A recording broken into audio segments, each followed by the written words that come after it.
nè chân chân à mà này được rồi tao ti phần 4 មើលគ្រូហើយมันអាចអាក្រក់ចំពោះគេទេតែទិញអាហារឆ្ងាញ់ជាងគេនៅក្នុងភូមិយកមកឆាប់ឡើងអង្គុយចាំសេះច្បងធំនិយាយប្រាប់ឯង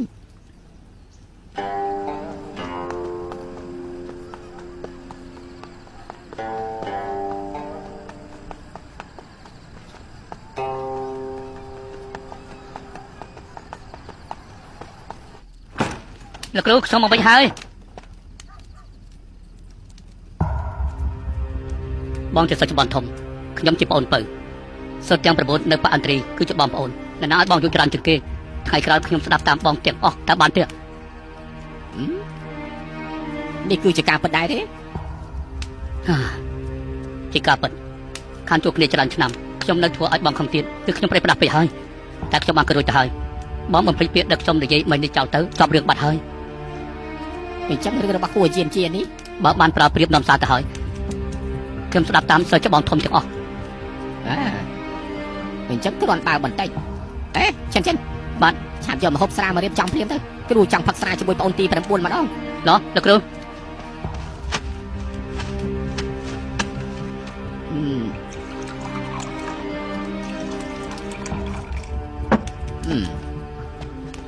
ចិនចិនលោកគ្រូ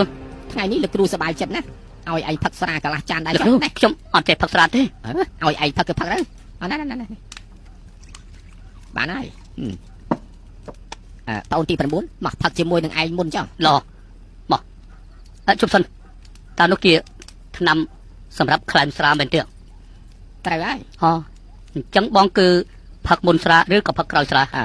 គឺភ្លេចទៅហើយគេប្រាប់ឲ្យថាមិនអាចផឹករួមគ្នាជាមួយស្រាបានទេតែបើពេលណាក៏បងត្រូវតែមានស្រាដែរ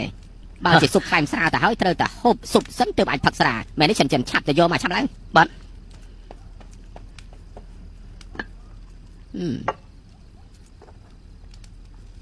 ចិនចិនកាកស៊ុបនោះកុំបោះចោលណាឲ្យរមាស់បាន2ដងទៀតស្រាបានទេបាទដឹកឲ្យលោកគ្រូ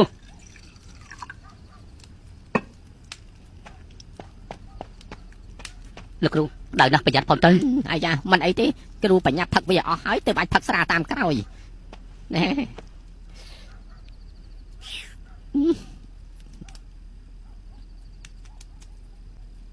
យូចាំលោកវិញម្លេះហើយមកធំហូបសាច់ម្ដុំទៅឯងក៏ហូបដែរទៅណាមកលោកគ្រូបានធូរហើយមកពួកយើងផឹកស្រាដោះ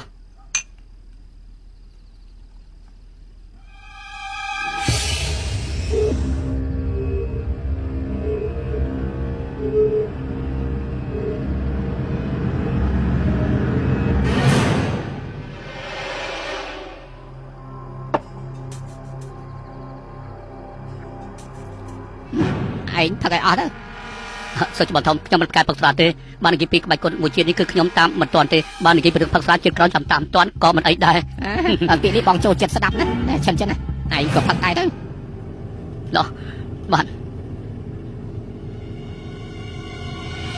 អើយណា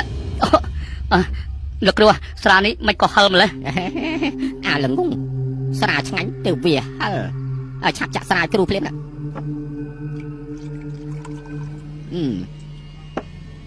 តូនទី9បងចាំបានថានៅពេលដែលឯងចូលមកក្នុងប៉ានោះគឺ5ឆ្នាំកន្លះត្រឹមត្រូវ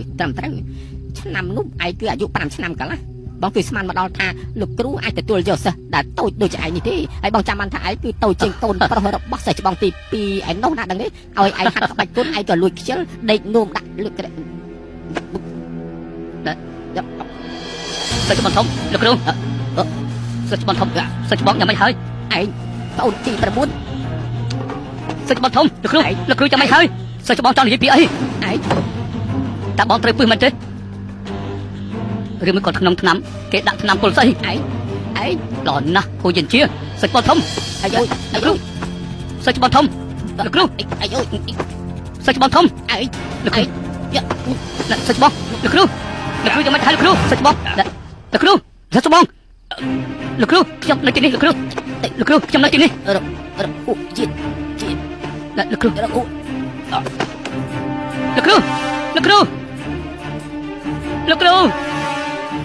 សិស្សច្បងធំបងទុកចិត្តចុះខ្ញុំប្រកាសជាសងសឹកឲ្យបងលោកគ្រូ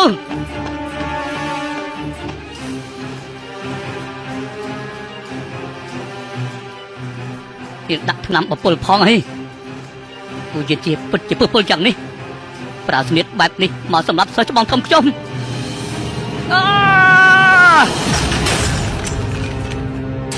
លោកគ្រូលោកគ្រូលោកគ្រូលោកគ្រូ